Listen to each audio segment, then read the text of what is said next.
Novels TV YouTube channel پر آپ سب کو خوش آمدید کہتی ہوں۔ چینل کو سبسکرائب کر کے بیل آئیکن کلک کر لیں تاکہ تمام نئی ایپیسوڈ پر وقت ملتی رہیں۔ اس نے اپنا سیل دراز میں سے نکال کر دیکھا۔ منہا کی کئی مس کالز آئی ہوئی تھیں اور کچھ صفیہ کی تھیں۔ اس نے منہا کو کال کر کے تعزیت کرنے کا سوچا، کیونکہ اب وہی تھی اس گھر کی بڑی اور اکلوتی عورت۔ وہ اتنے دن بعد اسے کال کر رہی تھی، نہ جانے اس کا کیا ری ایکشن ہو۔ کتنے دن بعد وہ اس سے بات کرنے والی تھی، ورنہ پہلے تو وہ ایک دن بھی بات کے بنا نہیں رہ سکتی تھی۔ اس کو وہ پرانے دن یاد آ گئے تو آنکھوں میں نمی آ گئی۔ اس نے گہرا سانس لیتے منہا کو کال ملائی تھی، مگر پہلے بیل جاتی رہی، پھر اچانک سیل بند ہو گیا تھا۔ اس نے پہلے سیل رکھ دیا، پھر کچھ سوچ کر دوبارہ اٹھایا تھا۔ اب اس کے کپ کپاتے ہاتھ ایبک کا نمبر ملا رہے تھے۔ اس نے تذبذب میں 3 بار نمبر ڈائل کر کے خارج کیا، مگر پتہ چل جانے کے بعد بھی اگر تعزیت نہ کرتی تو یہ غیر اخلاقی حرکت تھی۔ اصولی طور پر تو اسے پہلے ہی تعزیت کر لینی چاہیے تھی، کیونکہ رئیسہ خالہ نے ان کو بہت شفقت اور پیار دیا تھا۔ اور 5 منٹ کی مزید سوچ و بچار کے بعد اس نے کال ملائی تھی۔ بیل جا رہی تھی اور اس کی دھڑکن تیز سے تیز تر ہو رہی تھی۔ آخر کار فون اٹھا لیا گیا۔ ہیلو؟ ایبک کی گھمبیر آواز سے اس کا دل ایک دم پوری شدت سے دھڑکا تھا۔ الہان نے تھول نگلتے ہوئے خود کو سنبھالا اور بولی، السلام علیکم سر۔ ہاں الہان، کیسی ہو؟ شادی مبارک، ایبک نے خوش دلی سے پوچھا تھا۔ وہ بھی اب نارمل ہو گئی تھی۔ وہ صرف ایک دھڑکا تھا، محبت کا دور دور تک شائبہ نہیں تھا اس کے دل میں۔ میں ٹھیک ہوں سر۔ خیر مبارک سر، میں نے رئیسہ خالہ کا سنا، بہت افسوس ہوا۔ ایکچولی سر، شیال نے اتنی جلدی پروگرام بنایا، میرا سیل یہاں گھر ہی رہ گیا، ورنہ میں ضرور۔ کوئی بات نہیں الہان، آئی کین انڈرسٹینڈ۔ ایبک نے نرمی سے اس کی بات کاٹ کر شرمندگی دور کی تھی۔ میں آؤں گی شیال کے ساتھ کسی دن آپ کے گھر، اس نے کہا تھا۔ ایسا کرو ویکینڈ پر آ جاؤ، میں بھی گھر ہی ہوں گا اور منہا سے بھی مل لینا، اور ساتھ ساتھ میں بھی شیال سے مل لوں گا۔ ایبک نے پروگرام ترتیب دیا تھا۔ جی سر، شیال آ جائے، ان سے پوچھ کر آپ کو بتاتی ہوں، جیسا ان کو مناسب لگے۔ اوکے، ویسے شادی کے بعد کافی سمجھدار ہو گئی ہو، ایبک نے ازراہ مذاق کہا تھا۔ وہ مسکرا گئی۔ تھینک یو سر، چلو الہان پھر بات ہوتی ہے۔ اللہ حافظ سر، اس نے کہا تھا اور کال کٹ کر دی۔ اب اس کے دل پر پہلے والا بوجھ نہیں تھا کہ رئیسہ خالہ کی عیادت ہی نہیں کی۔ شیال شوٹ سے لوٹا تو وہ گلاس وال کے ساتھ کھڑی باہر لان میں لگے پھولوں کو دیکھ رہی تھی۔ اس کی آنکھوں میں چمک تھی۔ شیال کو اس کے چہرے کی چمک دیکھ کر اندازہ ہوا کہ شاید اسے پھول پسند تھے۔ شیال مسکراتا ہوا دبے قدموں اس کے پیچھے آ کھڑا ہوا تھا۔ بہت خوبصورت ہے، الہان نے اس کی موجودگی سے بے نیاز لان میں ملکی اور غیر ملکی پھولوں کو دیکھ کر ستائشی خود کلامی کی تھی۔ ایگزیکٹلی، بہت خوبصورت ہے، شیال نے جذب سے کہا تھا۔ وہ اچانک اس کی آواز سے سہم کر مڑی اور اپنے ماتھے پر آئے بالوں کو ہاتھ کی پشت سے ویسے ہی پیچھے کیا تھا جیسے شیال کو اس کا انداز پسند تھا۔ آپ کب آئے؟ اس نے تھوڑا پیچھے گلاس وال سے چپک کر پوچھا تھا۔ شیال کے لبوں کی مسکراہٹ اس کو اور سمٹتے دیکھ کر مزید گہری ہو گئی تھی۔ تمہیں معلوم ہے الہان، تمہاری سب ادائیں پیاری ہیں، مگر سب سے زیادہ پیاری کون سی جس کا میں دیوانہ ہوں؟ وہ اس کی آنکھوں کا اشتیاق دیکھ کر خود بخود اس بات میں سر ہلا گئی۔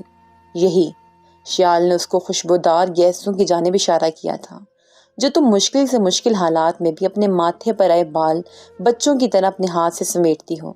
آئی نو، دنیا میں بہت سے لوگ اپنے بالوں کو اس طرح بھی سنوارتے ہوں گے، لیکن کوئی اس طرح دیوانہ نہیں بنا پایا ہوگا۔ اس کی بات سن کر الہان کا ہاتھ بے اختیار اپنے بالوں کی جانب بڑھا تھا۔ شیال، الہان نے اس کی نظروں کی وارفتگی سے پزل ہو کر اسے پکارا تھا۔ ایبک سر نے ہمیں دعوت پر بلایا ہے۔ ایبک کے نام پر اس کی مسکراہٹ سمتی تھی، جو الہان نے بھی نوٹ کیا، مگر دفتن وہ مسکراہٹ دوبارہ اس کے لبوں پر آ گئی تھی۔ شیال کو اپنا خود سے کیا وعدہ یاد آ گیا تھا کہ الہان کی پچھلی زندگی میں کیا تھا کیا نہیں، وہ کبھی خریدنے کی کوشش نہیں کرے گا اور الہان پر بھول کر بھی شک نہیں کرے گا۔ وہ گریزاں ہی صحیح، لیکن بے وفا ہرگز نہیں ہو سکتی تھی۔ کب چلنا ہے؟ ویکینڈ پر۔ الہان نے تحیر سے اسے دیکھا۔ اسے لگا تھا کہ وہ جیسے فیملی اور فیملی گیدرنگ سے دور بھاگنے والا تھا، وہ وہاں جانے سے بھی انکار کر دے گا۔ اوکے چلیں گے، میں چینج کر لوں، وہ کہہ کر بیڈ روم کی جانب بڑھ گیا تھا۔ الہان نے پلٹ کر گلاس وال سے نظر آتے ڈوبتے سورج کو دیکھ کر لبوں پر مسکراہٹ آئی تھی۔ وہ نہ جانے کتنے دنوں بعد منہا سے ملنے والی تھی۔ کل ویکینڈ پر الہان اور شیال آ رہے ہیں۔ رات کا کھانا کھاتے ہوئے ایبک نے منہا کو آگاہ کیا تھا۔ منہا نے کھانے سے ہاتھ کھینچ کر اسے گھورا۔ کیوں کا کیا مطلب؟ ان کی نئی نئی شادی ہوئی ہے۔ ایبک نے اسے ایک ابرو اچکا کر دیکھا جو اب واپس سکون سے بریانی کا چمچ پلیٹ میں رکھ رہی تھی۔ آپ کی خالہ کی ڈیتھ بھی ہوئی ہے، ان کی تعزیت نہ یاد آئی الہان کو، اور آپ ان کی دعوت کر رہے ہیں؟ منہا نے تنگ کر جتایا تھا۔ ایبک حیرانی سے اسے دیکھنے لگا کہ کیا واقعی وہ پہلے والی منہا ہی تھی جو الہان پر جان چھڑکتی تھی؟ منہا، تم اپنی دوست کے بارے میں ہی بات کر رہی ہو نا؟ ایبک نے اسے تعصب سے دیکھا تھا۔ اس نے خواب و خیال میں بھی ایسی ہمسفر کا سوچا نہیں تھا جس کی سوچ ایسی ہو۔ وہ میری دوست تبھی تک تھی جب تک اسے آپ ہماری لڑائی کے بیچ میں نہیں لائے تھے، منہا نے سکون سے کہا تو ایبک کا دماغ بھگ سے اڑا تھا۔ ہاں، میں لایا تھا اور بالکل ٹھیک لایا تھا۔ تم اتنی پست ذہنیت نکلو گی مجھے اندازہ نہیں تھا، ایبک نے چبا چبا کر کہا تھا۔ منہا استہزائیہ ہنسی۔ میری پست ذہنیت؟ جب اتنی براڈ مائنڈڈ لڑکی چاہیے تھی تو الہان سے ہی کر لیتے نا شادی۔ منہا، چلی جاؤ۔ ایبک کے برداشت کا پیمانہ لبریز ہوا تو اس نے مٹھیاں بھینچ کر کہا تھا۔ وہ چمچ پلیٹ میں پٹکتی چلی گئی۔ ایبک نے اس کے جانے کے بعد سر ہاتھوں میں گرا لیا تھا۔ وہ شوٹ سے لوٹا تو الہان کو دیکھ کر دنگ رہ گیا۔ واو! وہ انگوری نیٹ کی ساڑی میں ہلکے پھلکے میک اپ سے مزین دلکش لگ رہی تھی اور حال میں ہی مستبرانہ ٹہلتی بار بار اپنی نازک سی کلائی میں بندھی گھڑی دیکھ رہی تھی۔ یوں ہی ٹہلتے ہوئے وہ مڑی تو اس کی نظر مسمرائے سے کھڑے شایال پر گئی تھی۔ وہ اس کی نظروں کا ارتکاز نوٹ کیے بنا اس کی طرف بڑھی۔ کہاں تھے آپ؟ میں کب سے ویٹ کر رہی ہوں، الہان نے جھنجھلا کر کہا تو وہ چونکا تھا اور مسکرایا۔ اس کا ہر روپ ہی اتنا پیارا لگتا تھا کہ وہ خود پر کنٹرول نہ رکھ پائے، اس لیے کھینچ کر اس کو اپنی باہوں میں بھرا۔ خیریت؟ آج طبیعت ٹھیک ہے تمہاری، یا اتنی نوازشات کر کے مجھے مارنے کا ارادہ ہے؟ شیال کے انداز تخاطب پر سرخ ہوتی وہ مچھلی تھی۔ مطلب؟ میرا ویٹ، یوں سنورنا اور میرا بہکنا۔ شیال نے جھک کر سرگوشی کرتے اس کی کان کی لو کو چھوا۔ شیال، آج جانا ہے، منہا انتظار کر رہی ہوگی، الہان نے جواباً منمنائی تھی۔ آج رہنے دیتے ہیں نا؟ شیال نے اس کی آنکھوں میں جھانکا اور التجا کی۔ وہ مچل کر اس کے بازوں سے نکلی اور منہ پھلا کر صوفے پر جا بیٹھی تھی۔ میں نے پہلی بار آپ سے کوئی ریکویسٹ کی ہے اور آپ ہیں کہ اوکے نہیں جا رہی، وہ تنگ کر کہتی نیکلس اتارنے لگی تھی۔ شیال مسکرایا۔ واقعی وہ آج اس کو اپنی اداؤں سے قتل کرنے کا ارادہ کیے بیٹھی تھی شاید۔ یہ بیویوں والے روپ دکھا کر خود اپنے لیے مشکل پیدا کیوں کرتی ہو جانم؟ شیال مسکرا کر اس کے پہلو میں بیٹھا تھا اور نیکلس کھولتے اس کے ہاتھوں کو نیچے کیا۔ الہان کا دل اپنی گردن پر اس کی سانسوں کی تپش محسوس کر کے زور سے دھڑکا۔ تو مان کیوں نہیں لیتے ایک ہی بار میں؟ وہ ہکلائی تھی اور تھوڑا سمٹ کر دور ہوئی، لیکن مڑ کر اس کی آنکھوں کی حدت سہنے کا حوصلہ نہیں تھا۔ آپ کو ریکویسٹ نہیں، حکم کرنے کا درجہ ہے جانم۔ میں ریڈی ہو کر آتا ہوں، اوکے؟ وہ اس کے بالوں پر بوسہ دیتا اٹھ کر کمرے میں چلا گیا تھا۔ اب تم اپنا موڈ ٹھیک کر لو، کیونکہ اگر تمہیں میری عزت کا خیال نہیں تو کم از کم اپنی ماں کی تربیت کا تو احساس ہوگا۔ اس پر حرف نہ آئے۔ دروازے پر بیل ہوئی تو ایبک نے بیڈ پر منہ پھلائے بیٹھے منہا کو کہا تھا اور اٹھ کر دروازہ کھولنے چلا گیا۔ منہا نے تکیہ بیڈ پر ہی غصے میں پٹخا تھا۔ باہر سے الہان اور شیال کی ایبک سے الیک سلیک کرنے کی آوازیں آنے لگی تو وہ بھی زبردستی کی مسکراہٹ سے جائے باہر آ گئی، مگر الہان کا روپ دیکھ کر وہ بھی دنگ رہ گئی تھی۔ کافی نکھار بخشا تھا اسے شیال کے ساتھ نے۔ الہان منہا کو دیکھ کر بے تابی سے اس کی جانب لپکی اور گلے سے لگ گئی۔ منہا نے بھی بادل نخواستہ اس کے گرد حسار کیا تھا۔ کیسی ہو؟ الہان کی آنکھوں میں نمی تھی۔ اس نے خوش دلی سے پوچھا تھا۔ منہا نے پھیکی مسکراہٹ سے اس بات میں سر ہلایا۔ شیال نے آج پہلی بار الہان کے لبوں پر سچی اور گہری مسکراہٹ دیکھی تھی۔ ایک سکون اس کے رگوں پہ میں سرایت کر گیا۔ ایبک سر، الہان نے کچھ کہنا چاہا تو منہا نے اس کی بات کاٹی تھی۔ ابھی بھی ایبک سر؟ اب تو بھائی کہو، تمہارے بہنوئی ہیں، مانا کہ پہلے چاند سے تمہارے، مگر اب… منہا کی ڈھکے چھپے طنز کو وہ تینوں سمجھ گئے تھے، جسے الہان کا چہرہ فک ہوا۔ شیال کے ماتھے پر بل آئے تھے اور ایبک نے اس کو گھورا تو وہ بات جلدی سے پلٹ کر گویا ہوئی تھی۔ میرا مطلب سر کیوں؟ اب تو رشتہ داری ہے نا؟ الہان نے سر اس بات میں ہلاتے پھیکے سے مسکرائی تھی۔ اس کا منہا کی ٹون اور بات پر دل دکھا تھا۔ اور آپ کیسے ہیں؟ الہان نے آپ پر صحیح جادو کیا ہے، کوئی نیا افیئر سننے میں نہیں آیا۔ منہا کی زبان نے پھر لاوا اگلا تھا۔ ایبک کا دل کیا کہ زمین پھٹے اور وہ اس میں سما جائے۔ منہا اسے اتنا ذلیل کروائے گی، اگر اس کو اندازہ ہوتا تو وہ کبھی بھی الہان اور شیال کو یہاں بلانے کی غلطی نہ کرتا۔ الہان الگ شرمندہ تھی، اسے منہا کے ایسے رویے کے پیچھے چھپی وجہ کا بالکل بھی اندازہ نہیں تھا۔ شیال برا ماننے کی بجائے مسکرایا۔ جی، جادو تو کیا ہے، اور اس کے لیے میں آپ کا پہلے شکر گزار ہوں سالی جی۔ نہ آپ مجھ سے پرینک کرتی، نہ میں آپ کی سینس آف ہیومر سے متاثر ہو کر ہمدان کے گھر دوبارہ آتا، نہ مجھے الہان دکھائی دیتی۔ اور شیال کے نرمی اور میٹھے سے طنز پر اب رنگ اڑنے کی باری منہا کی تھی۔ وہ جلدی سے بات کاٹ گئی۔ شیال نے نیم باز آنکھوں سے اسے دیکھا تھا اور شرمندہ سی کھڑی الہان کا ہاتھ مضبوطی سے تھاما۔ یہیں کھڑے کھڑے باتیں کریں گے یا بیٹھیں گے بھی؟ منہا مسلسل ایبک کی خون خوار نظروں کو نظر انداز کر رہی تھی۔ شیال نے صوفے پر بیٹھ کر اس کو اپنے ساتھ بٹھا لیا تھا۔ ایبک نے ماحول کی کثافت کو ختم کرنے کے لیے ہلکی پھلکی گفتگو شروع کی۔ شیال بھی اسے مناسب طریقے سے جواب دیتا گیا۔ ایبک کو اندازہ ہوا کہ شیال ایسا بالکل نہیں تھا جیسا نیوز میں بتایا جاتا تھا، یا الہان کی سنگت نے اسے اتنے دلکش پیراہن میں ڈال دیا تھا، اور جس عقل مندی سے اس نے منہا کی باتوں کو اگنور کیا تھا وہ کوئی اور نہ کر پاتا، نہ برداشت کر پاتا۔ یہ شیال کا ظرف تھا کہ اس نے ایبک کو احساس ہی نہ ہونے دیا۔ کھانا بازار سے منگوایا گیا تھا اور ایبک نے شرمندگی سے توجیہ پیش کی تھی کہ منہا کی طبیعت خراب تھی، اس لیے وہ گھر پر اہتمام نہیں کر پائی۔ منہا نے منہ بنا لیا تھا، جبکہ اس کو ایبک کا شکر گزار ہونا چاہیے تھا کہ اس نے مہمانوں کے سامنے پھر بھی منہا کی عزت رکھ لی تھی۔ کھانے کے بعد منہا کے ساتھ الہان بھی برتن اٹھا کر کچن میں چلی آئی۔ ایبک اور شیال لاؤنج میں چلے گئے تھے۔ ایسے کیوں ہو رہی ہو منہا؟ الہان نے سلیب پر پلیٹیں رکھ کر نہ سمجھی تھے اس کے اکھڑے رویے کی وجہ دریافت کی تھی۔ کیونکہ میں الہان نہیں ہوں۔ مطلب؟ اب اتنی بچی مت بنو الہان۔ شیال مجھے پسند نہیں، مجھے صرف ایبک سے محبت ہے۔ تمہاری ہر ناپسندیدگی مجھے جرمنی کی سڑکوں پر صاف نظر آ رہی ہے۔ منہا نے پہلے اس کی نقل اتاری تھی، پھر تڑک کر جتایا۔ الہان نے تعصب سے اسے دیکھا، کیونکہ یہ تو وہ منہا تھی ہی نہیں جسے وہ جانتی تھی، جو اس کی دوست تھی۔ شیال میرے شوہر ہیں، جو تھا جیسا تھا سب شادی سے پہلے تک تھا، اب نہیں ہے۔ ایبک میری پسند اور ماضی تھے، اور شیال میرے حال، مستقبل اور میرے شوہر ہیں، جن سے شاید میں اب تک محبت نہ کر پائی ہوں، مگر ان سے بے وفا نہیں ہوں۔ اس لیے ان سے نکاح کرتے ہی میں نے ایبک کو دل سے نکال دیا۔ دل سے محبت نکالنا آسان نہیں ہوتا بی بی۔ منہا نے جتا کر چائے کا پانی چڑھایا تھا۔ ہوتا ہے، بالکل ہوتا ہے، جب شیال جیسے ہم سفر ساتھ ہونا سب ممکن ہوتا ہے۔ ایبک تو پھر صرف میری پسند تھے۔ الہان کے لہجے میں ایک مان تھا شیال کے لیے۔ منہا حیران رہ گئی۔ میں تمہاری طوطا چشمی پر حیران ہوں۔ میری شادی ناپسندیدہ تھی، اور شیال جانتے ہیں کہ میں ان کو ناپسند کرتی ہوں، مگر پھر بھی انہوں نے کبھی بھی کسی کے سامنے بھی میرا مان ٹوٹنے نہیں دیا۔ تو اگر میں ان کے لیے ان کی باوفا بن کر رہوں اور ان کا مان رکھوں گی تو کیسی طوطا چشمی؟ اور میرا خیال ہے کہ ایبک سر بھی تم سے یہی ایکسپیکٹ کرتے ہوں گے۔ الہان کی آخری بات نے منہا کو پتنگے لگا دیے تھے۔ وہ خون خوار تیور لیے اس کی طرف مڑی۔ تو کیا تمہیں لگتا ہے کہ میں مان نہیں رکھتی ایبک کا؟ تم خود سمجھدار ہو، سوچ لو کہ تمہیں یہ جملہ بولنے کی نوبت کیوں پیش آئی۔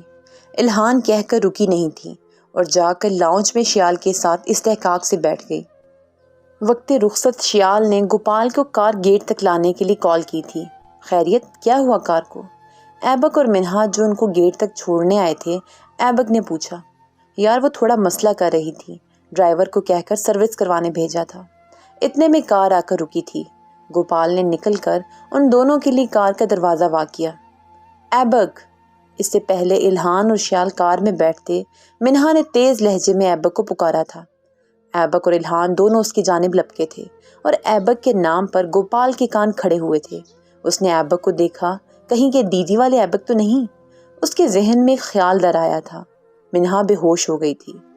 ایبک نے بروقت آگے بڑھ کر اسے سہارا دیا تھا۔ دوسری طرف الہان اس کا ہاتھ پکڑے مسلسل مسل رہی تھی۔ اس کی آنکھوں میں بے تحاشا محبت اور احساس تھا۔ شیال نے گوپال کو ڈیش بورڈ سے پانی کی بوتل لانے کا کہا تھا۔ وہ خیالوں سے چونکا اور بوتل نکال کر ایبک کو دی اور پیچھے کھڑا ہو کر تماشا دیکھنے لگا۔ ایبک نے منہا کے چہرے پر پانی کے چھینٹے مارے تھے۔ منہا نے گہری سانس لیتے ہوش میں آتے ہوئے چندھیائی نظروں سے ایبک کی باہوں میں خود کو دیکھا تھا، اور پھر الہان کو جتاتی نظروں سے جو اس کی جانب فکر مندی سے دیکھ رہی تھی۔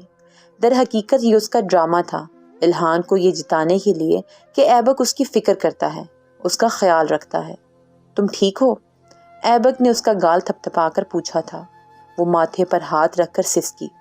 الہان کے ہاتھ سے اس نے اپنا ہاتھ دانستہ اور غیر محسوس طریقے سے چھڑوا لیا تھا۔ مجھے درد ہو رہا ہے، پلیز مجھے اندر لے چلیے، اس نے نکاہت بھری آواز میں کہا تھا۔ شیال نے 2 قدم پیچھے ہو کر مسکراہٹ چھپائی۔ ڈرامہ کوئین، ٹھیک ہے سر، میرا مطلب ہے ایبک بھائی، آپ منہا کو اندر لے کر جائیے۔ الہان نے جلدی سے اپنے 2 لفظ واپس لیتے بات مکمل کی تھی۔ وہ منہا کا ایسا روپ دیکھ کر پہلے ہی افسردہ تھی اور مزید طنز سننے کی تاب نہ تھی۔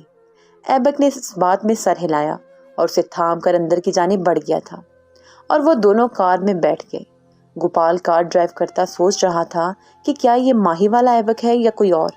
اندر کہیں اس کے دل میں یہ خواہش تھی کہ یہ ماہی والا ایبک ہو ہی نہ، کیونکہ یہ تو شادی کر چکا تھا اور اپنی بیوی کے ساتھ خوش تھا، اور ماہی پر کیا گزرتی جب اس کو پتہ چلتا کہ ایبک دوسری شادی کر چکا تھا۔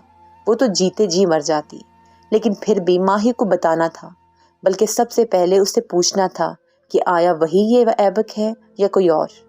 اسے اب بس گاؤں جانے کی جلدی تھی۔ کتنی بڑی ڈرامہ کوئین ہے تمہاری دوست۔ گھر آ کر وہ ہنستا ہوا بیڈ پر ڈھہ گیا تھا۔ الہان اسے تیکھے چتونوں سے گھورنے لگی۔ کیا ضرورت تھی؟ کس بات کی؟ شیال نے سیدھے ہوتے کوٹ اتارتے ہوئے پوچھا۔ وہ بات کرنے کی کہ منہا سے امپریس ہو کر آپ دوبارہ گھر آئے تھے۔ الہان نے کہا تو شیال نے مسکراہٹ دبا کر اسے دیکھا تھا اور شرارت سے گویا ہوا۔ جیلس؟ نیور۔ وہ ہاتھوں میں سے چوڑیاں اتارتے ہوئے شدت سے نفی میں سر ہلا گئی۔ صحیح ہے۔ شیال کی مسکراہٹ گہری ہوئی تھی۔ الہان خواہ مخواہ میں چڑ گئی۔ کیا صحیح ہے؟ اگر ایبک بھائی کو شک ہو جاتا تو؟ الہان نے اپنا خدشہ بیان کیا اور آئینے کے سامنے جا کر اپنے نیکلس کا ہک کھولنے لگی تھی۔ شیال اس کے پیچھے آ کر کھڑا ہوا تھا اور نیکلس کھولنے میں اس کی ہیلپ کرنے لگا۔ الہان کے ہاتھوں میں لرزش ہوئی تھی۔ ایبک کو شک ہو یا نہ ہو، تم میرے سامنے سر کہہ سکتی ہو، کیونکہ مجھے تم پر پورا بھروسہ ہے، شیال نے نیکلس کو ڈھیلا کرتے ہوئے سرسری لہجے میں کہا تھا۔ مگر الہان ڈر گئی۔ اسے نہ جانے کیوں طنز لگا تھا یہ۔ ایبک سر اور میرا ایسا تعلق۔ وہ جلدی سے اس کی طرف رخ کر کے اپنی صفائی میں کچھ کہنے لگی تھی کہ شیال نے اس کے لبوں پر شہادت کی انگلی رکھی تھی۔ اس کے لبوں پر کفل لگ گیا، پلکیں لرزی تھیں۔ شش، چاہے تم مجھ سے محبت نہیں کرتی ہو، مگر میرا دل۔ شیال نے اس کو قریب کر کے اس کا ہاتھ اپنے دل پر رکھا تھا۔ یہ دونوں دن رات آپ کے باوفا ہونے کی گواہی دیتے ہیں، دیں گے، شیال نے مضبوط لہجے میں جتایا تھا، اور جہاں پہلے نیکلس جگمگا رہا تھا وہاں لب سبت کر دیے۔ الہان کا دل ٹرین کی رفتار سے دھڑکا تھا اور اس کی لو دیتی نظروں کے سامنے کھڑے ہونا محال ہوا تھا، اس لیے پیچھے ہوتی ڈریسنگ کے ساتھ جا لگی۔ شیال نے اس کے گلال ہوتے گالوں کو دلچسپی سے دیکھا تھا اور اس کا گریز دیکھ کر محظوظ ہوا۔ میں تھک گئی ہوں۔ اس نے بوجھل پلکوں کو اٹھانے سے جیسے خود کو بے بس پایا تھا۔ اچھا بہانہ ہے مسز، لیکن آج نہیں چلے گا۔ شیال نے آگے بڑھ کر اسے باہوں میں اٹھا لیا اور بیڈ کی جانب بڑھا تھا۔ وہ اس کی باہوں میں سمٹ سی گئی۔ شیال نے اسے بیڈ پر آ کر لٹایا تھا۔ تنگ کر رہے ہیں آپ مجھے؟ اپنے شانے پر اس کا لمس محسوس کر کے وہ نہ روٹھے مگر لرزتے لہجے میں بولی تھی اور اس کے سینے پر ہاتھ دھر کر دور کرنا چاہا۔ اس کی سختی سے آنکھیں بند تھیں اور لب کپ کپا رہے تھے۔ شیال نے اس کی لرزتی پلکوں کو چھوا تو وہ اور چھوئی موئی سے مزید خود میں سمٹ گئی تھی۔ شیال بے بس ہونے لگا۔ Sorry but I can't control myself. شیال نے اس پر جھکتے ہوئے سرگوشی کی تھی اور ایک ہاتھ بڑھا کر لیمپ بجھا دیا اور اسے روح تک محسوس کرنے لگا۔ اپارٹمنٹ میں واپس آ کر ایبک اسے کمرے میں چھوڑ کر واپس چلا گیا تھا۔ وہ بیجتاب کھاتی رہ گئی اور 10 منٹ تک ایبک واپس کمرے میں نہ آیا تو وہ تنگ کر پاؤں پٹکتی باہر آئی تھی۔ لاؤنج میں صوفے پر وہ موبائل ہولے ہولے اپنے ماتھے پر مارتا پریشان سا تھا، مگر منہا کو پرواہ کہاں تھی۔ وہ بڑبڑاتی اس کے سر پر آ کھڑی ہوئی تھی۔ ایبک نے اس کا آنا نوٹ کیا مگر اپنے انداز سے ٹس سے مس نہ ہوا۔ آپ کو پتہ ہے میری طبیعت خراب ہے، ایک بار انسان پوچھ لے کہ ڈاکٹر کے پاس جانا ہے یا کیا کھانا ہے۔ منہا کے الگ ہی شکوے تھے۔ تمہیں معلوم ہے کہ آج تم نے کتنی بےعزتی کروائی ہے۔ ایبک یکلخت سیدھا ہو کر اس کے مقابل کھڑا ہوا تھا اور لال آنکھوں سے گھورتے ہوئے جتایا، نہیں، مجھے نہیں پتا۔ وہ دو بدو بھڑکی تھی۔ تو آج اس اپارٹمنٹ میں بیٹھ کر سوچو، اور اگر عقل ہو تو یہ جان لینا کہ میں یہ برداشت نہیں کر سکتا۔ تمہیں میرے ڈھنگ میں بدلنا ہوگا، اور اگر نہیں تو یہاں سے جا سکتی ہو، اور جب عقل ٹھکانے آ جائے تو چلی آنا واپس۔ ایبک نے چبا چبا کر کہا تھا اور لمبے لمبے ڈھک برتا نکل گیا۔ پیچھے وہ شاکڈ رہ گئی تھی کہ واقعی اس کو ایبک نے گھر سے جانے کا کہہ دیا تھا۔